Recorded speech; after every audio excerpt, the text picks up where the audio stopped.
2026ರ Commonwealth ಕ್ರೀಡಾಕೂಟಕ್ಕೆ ಅದ್ಧೂರಿ ತೆರೆ ಬಿದ್ದಿದೆ. 13 ಚಿನ್ನ, 17 ಬೆಳ್ಳಿ ಹಾಗೂ 9 ಕಂಚು ಗೆದ್ದ ಭಾರತ.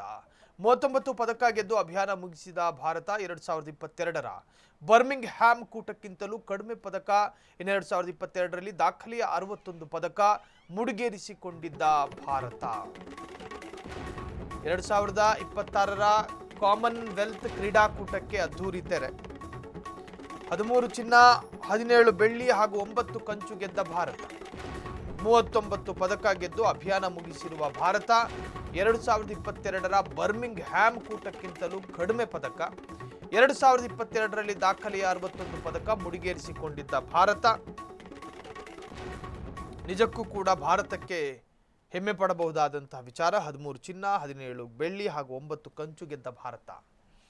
ದಾಖಲೆಯ 61 ಪದಕವನ್ನು ಮುಡಿಗೇರಿಸಿಕೊಂಡಿದೆ ಭಾರತ. ಇದು ನಿಜಕ್ಕೂ ಕೂಡ ಭಾರತದ ಕ್ರೀಡಾ ಪ್ರೇಮಿಗಳಿಗೆ, ಭಾರತದ ಕ್ರೀಡಾ ಸ್ನೇಹಿಗಳಿಗೆ, ಒಂದು ತರಹದ ಭಾರತದ ಪ್ರತಿಯೊಬ್ಬ ಪ್ರಜೆಗೂ ಕೂಡ ಹೆಮ್ಮೆ ಪಡಬಹುದಾದಂಥ ವಿಚಾರ.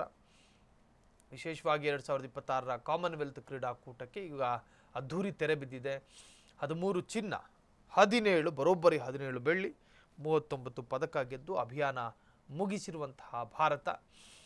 ಇನ್ನು ಗ್ಲಾಸ್ಗೋ ಕಾಮನ್ವೆಲ್ತ್ ಗೇಮ್ಸ್ಗೆ ಅದ್ಧೂರಿ ತೆರೆ. ಭಾರತಕ್ಕೆ ಕಾಮನ್ವೆಲ್ತ್ ಧ್ವಜ, ಬ್ಯಾಟನ್ ಹಸ್ತಾಂತರಗೊಂಡಿದೆ.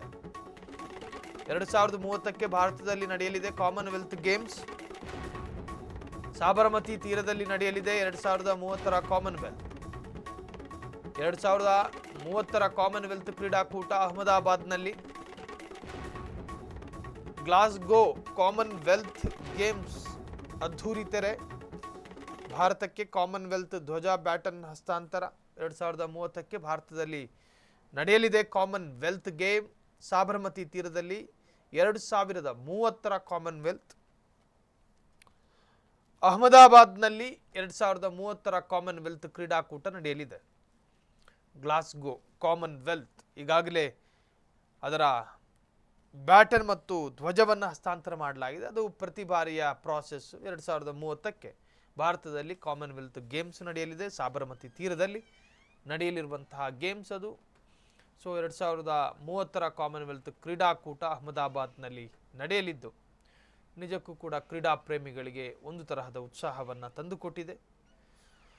ಅದರಲ್ಲೂ ಗ್ಲಾಸ್ಗೋ ಕಾಮನ್ವೆಲ್ತ್ ಗೇಮ್ಸ್ನ ಅದ್ಧೂರಿ ತೆರೆ. ಭಾರತಕ್ಕೆ ಕಾಮನ್ವೆಲ್ತ್ ಧ್ವಜ ಮತ್ತು ಬ್ಯಾಟನ್ ಹಸ್ತಾಂತರಗೊಂಡಿದೆ. 2030ಕ್ಕೆ ಭಾರತದಲ್ಲಿ ನಡೆಯಲಿದೆ ಕಾಮನ್ವೆಲ್ತ್ ಗೇಮ್ಸ್. ಸಾಬರಮತಿ ತೀರದಲ್ಲಿ ನಡೆಯಲಿದ್ದು ಕಾಮನ್ವೆಲ್ತ್ ಗೇಮ್ ನಿಜಕ್ಕೂ ಕ್ರೀಡಾ ಪ್ರೇಮಿಗಳಿಗೆ ಬಹಳಷ್ಟು ಸಂತೋಷವನ್ನ ತಂದುಕೊಟ್ಟಿದೆ. पीटी उषा जो प्रेसिडेंट है Commonwealth games association of India की, और डेप्यूटी चीफ मिनिस्टर गुजरात के हर्ष सांघवी.